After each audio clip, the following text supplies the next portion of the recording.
Hi everyone, स्वागत है आपका R S creation study channel में। तो आज हम लोग एक कैनेडियन ड्रामा की समरी डिस्कस करने जा रहे हैं जो कि है the ecstasy of Rita Joy, जिसके जो राइटर हैं वो है जॉर्ज राइगा। और ये जो प्ले है ये जो है सबसे पहले परफॉर्म्ड करवाया गया था जो कि है वैनकूवर प्ले हाउस में। और ये जो है 23 नवंबर 1967 को करवाया गया था। ये जो है 2 एक्ट प्ले है और इसको जो है बाद में पब्लिश करवाया गया था 1970 में। तो ये जो प्ले है ये 20th सेंचुरी का प्ले है, जब कनाडा में जो लोग थे उनके ऊपर जो है वाइट लोगों का शासन था, मतलब वाइट लोगों की कॉलोनी थी। तो यहाँ के जो नेटिव पीपल थे उनको जो है बहुत फोर्स किया जाता था कि वो जो है रिजर्व्स में रहे, मतलब वो लोग जो है गांव वाले एरिया में, स्लम वाले एरिया में रहे। और दूसरी तरफ वो जो वाइट पीपल थे वो खुद जो है बड़ी बड़ी सिटीज़ में रहते थे। सिटीज़ में खुद वो सिटीज़ में रहते थे। तो इस नॉवल में जो है राइटर ने जो है एक तरह से हार्डशिप दिखाई हुई है लोगों की, मतलब लोग कितना ज़्यादा स्ट्रगल करते थे जो नेटिव पीपल होते थे उस टाइम के। तो ये जो प्ले है इसकी जो मेन प्रोटैगनिस्ट है वो है रीटा जॉय। ये जो रीटा जॉय है ये एक जो है यंग नेटिव वुमन है। तो यहाँ पर इस प्ले में बताया गया है कि कैसे वाइट सोसाइटी उसकी पूरी की पूरी लाइफ को तबाह कर देती है और वो जो है उसके उसको जो है बहुत दुखी करते हैं, बहुत उसके साथ डिस्क्रिमिनेशन होती है। और कैसे वाइट पीपल जो है खुद को सुप्रीम समझते हैं, खुद को सबसे ऊपर समझते हैं और बाकी सबको जो है दबा करके रखते हैं।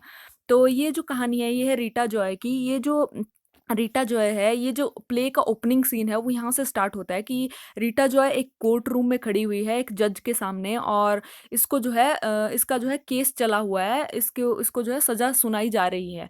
तो ये क्यों खड़ी है यहाँ पर और ये कौन है ये जान लेना पहले बहुत ज़्यादा ज़रूरी है। तो ये जो रीटा जॉय है ये अपने गांव को छोड़कर जो है शहर में आती है ताकि ये जो है एक अच्छी लाइफ जी सके। और इसके लिए इसे जो है इसे ये जो है अपना गांव छोड़ देती है और सिटी में आ जाती है। इसके जो फादर होते हैं डेविड जॉय, वो उसको काफ़ी मना करते हैं सिटी में जाने के लिए कि तुम जो है यहीं रहो, क्योंकि ये वाइट पीपल को जानते हैं कि वो कितना ज़्यादा डिस्क्रिमिनेशन करते हैं, इसके फादर को पता होता है। लेकिन ये जो रीटा होती है ये काफ़ी कॉन्फिडेंस होती है और इसको जो है खुद के ऊपर बहुत ज़्यादा भरोसा होता है अपनी काबिलियत के ऊपर। तो ये जो है सिटी में जो है चली आती है। लेकिन शहर में आने के बाद इसको जो बहुत सारी प्रॉब्लम का सामना करना पड़ता है। उसे कहीं भी जॉब नहीं मिलती, उसको जो है पैसों की तंगी हो जाती है।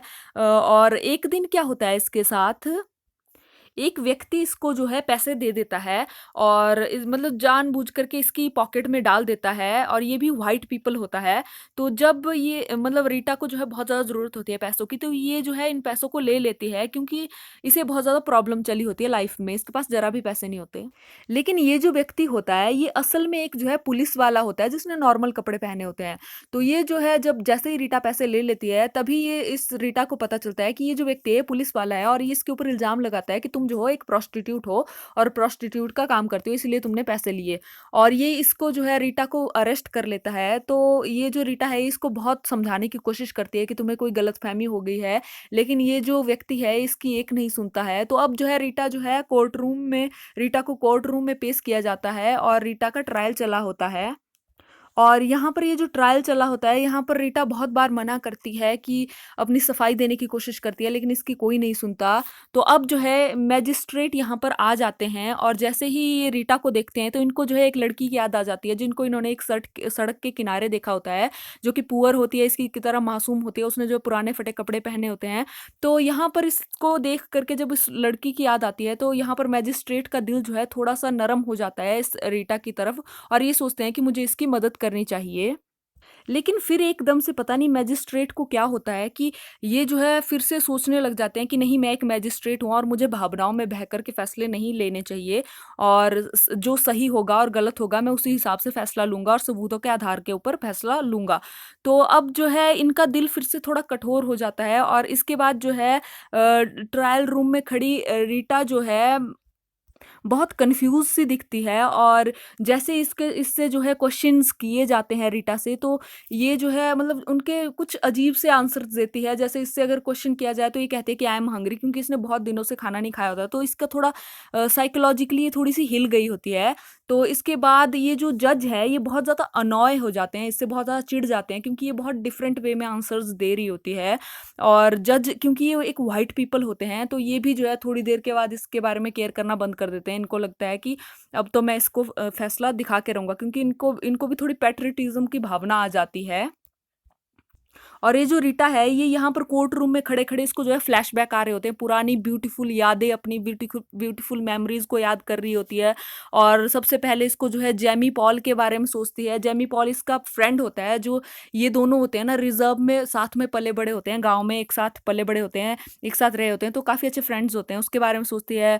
फिर उसके बाद अपने फादर के बारे में सोचती है। उसके बाद अपनी सिस्टर के बारे में सोचने लग जाती है, जो कि है एलन जॉय, जो कि बहुत पहले सिटी आई थी। और वो जो थी एक बहुत ब्यूटीफुल ड्रेस मेकर थी, लेकिन जो वाइट पीपल थे वो उसको जो है अपनी ड्रेसेस स्टिचेस करने के लिए नहीं देते थे, उसको कोई भी काम नहीं मिल पाता था, जिसके कारण उसको जो है गांव वापस जाना पड़ा था। तो इसके बाद वो जो है बहुत सारे अपने टीचर्स के बारे में सोचती है, मतलब फादर के बारे में सोचती है, प्रीस्ट के बारे में सोचती है। उसको फ्लैशबैक आ रहे होते हैं, वो उन्हीं में उलझी रहती है, तो उसको काफ़ी पास्ट की बातें याद आती है। तो रीटा के अब जो है स्कूल के बोर्ड के एक क्लर्क होते हैं, और उसकी एक फॉर्मर स्कूल टीचर होती है, जो कि वो भी वाइट पीपल होती है। तो वो जो है रीटा के अगेंस्ट गवाही देते हैं, क्योंकि ये जो रीटा की टीचर होती है इसको जो है रीटा इसको कभी समझ में नहीं आती, तो ये जो है पता नहीं क्यों इसके अगेंस्ट गवाही देते हैं। और कोर्ट रूम में जिसके कारण रीटा को जो है 30 दिन की जेल की सज़ा सुना दी जाती है। तो अब जो है रीटा को जो है 30 दिन की जेल की सज़ा हो जाती है, और रीटा जो है जेल में चली जाती है। तो यहाँ पर रीटा से जेल में मिलने के लिए एक प्रीस्ट आते हैं, जिनका नाम होता है फादर एंड्रयू। और ये जो है यहाँ पर आते हैं और रीटा को कहते हैं कि वो अपने जो उसने पाप किए हैं उनको कन्फेस कर ले और अपने गांव वापस चली जाए। लेकिन रीटा जो है इनको एक आयरनिकली जवाब देती है, एक सच बताती है, मतलब एक तरीके से इनको जो है ताना मार रही होती है कि ये जो उसके अंकल है उन्होंने उसको बताया है कि बहुत टाइम पहले व्हाइट मैन जो है बाइबल हाथ में लेकर के आए थे उनके लोगों से बात करने के लिए। लेकिन उसके बाद वो लोग जो है वहीं बस गए और उन लोगों ने हमारी ज़मीनें छीन ली। तो ये सुनकर प्रीस्ट जो है काफ़ी एंग्री हो जाता है, और उससे कहता है कि तुम चर्च को क्यों ब्लेम कर रही हो, चर्च ने कुछ नहीं किया, और वहाँ से गुस्से में चला जाता है। तो अब 30 दिनों के बाद जैसे ही रीटा जो है जेल से छूटती है, तो सबसे पहले वो अपने फ्रेंड जेमी पॉल से मिलती है, जिसके बारे में वो उस कोर्ट रूम में सोच रही होती है। तो ये जो जेमी पॉल होता है ये भी एक इंडिजीनियस पीपल होता है रीटा की तरह, और ये भी जो है सिटी में आया होता है जॉब ढूंढने के लिए।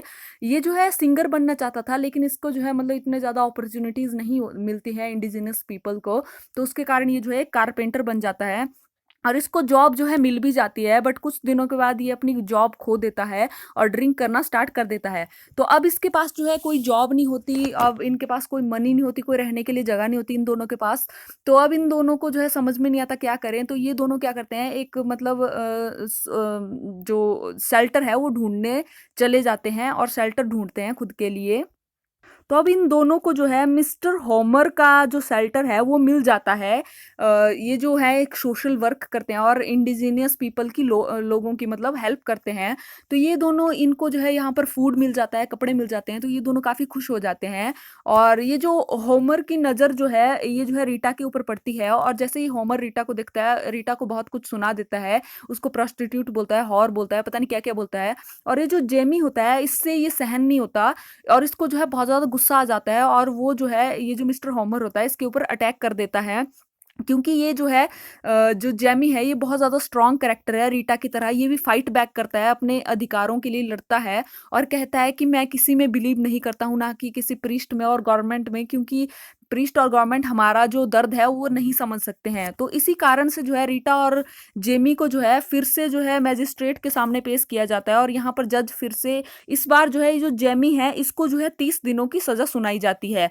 तो इसके बाद क्या होता है, जेमी को जो है जेल में डाल दिया होता है। इसी बीच जो है ये जो रीटा है इसके फादर डेविड सिटी में आते हैं, और रीटा को जो है अपने साथ वापस चलने के लिए कहते हैं। लेकिन ये जो रीटा होती है ना ये रिफ्यूज़ कर देती है, और कहती है कि मैं जो हूँ अपने दोस्त जेमी को ऐसे प्रॉब्लम में, मुसीबत के टाइम छोड़ करके नहीं जाऊंगी, और मैं जो हूँ उसके बिना वापस नहीं आऊंगी। तो अब क्या होता है कि वो अपने फादर के साथ वापस नहीं जाती है। अब 30 दिन के बाद जो है जेमी भी जो है जेल से छूट जाता है। तो अब 30 दिन के बाद ये दोनों जो है फिर से इकट्ठे होते हैं एक जगह पे, और दोनों जो है इस जेमी के छूटने की खुशी में जो है सेलिब्रेट कर रहे होते हैं, सेलिब्रेशन मना रहे होते हैं। अब जिस जगह पर ये दोनों जो है सेलिब्रेट कर रहे होते हैं वहां पर जो है कुछ वाइट पीपल का ग्रुप आता है जो कि रेसिस्ट पीपल होते हैं। तो ये जो वाइट पीपल होते हैं ये रीटा के साथ जो है बदतमीजी करना स्टार्ट करते हैं, इसको छेड़ना स्टार्ट कर देते हैं। और जैमी को गुस्सा आ जाता है और जैमी जो है रीटा को बचाने की कोशिश करता है। लेकिन ये जो लोग हैं ये बहुत सारे होते हैं, तो ये जो है ये जो जैमी होता है इसको जो है बहुत मारते पीटते हैं और इसको तब तक मारते हैं जब तक ये मर नहीं जाता, और इसको जो है ट्रेन की पटरी के ऊपर फेंक देते हैं। और इसके बाद में ये लोग जो है रीटा के साथ भी रेप करते हैं और इसका जो है ब्रूटली मर्डर कर देते हैं। तो इस तरह से इस स्टोरी की एंडिंग जो है बहुत ही दर्दनाक होती है, रीटा और जैमी दोनों ही मर जाते हैं और यहाँ पर स्टोरी की एंडिंग हो जाती है। तो आई होप आपको ये स्टोरी पसंद आई होगी और समझ में आई होगी। अगर ऐसा होगा तो प्लीज़ मेरे चैनल को लाइक शेयर और सब्सक्राइब जरूर कीजिए। मिलते हैं ऐसी किसी नेक्स्ट वीडियो में, तब तक के लिए अपना ध्यान रखिए। Bye bye.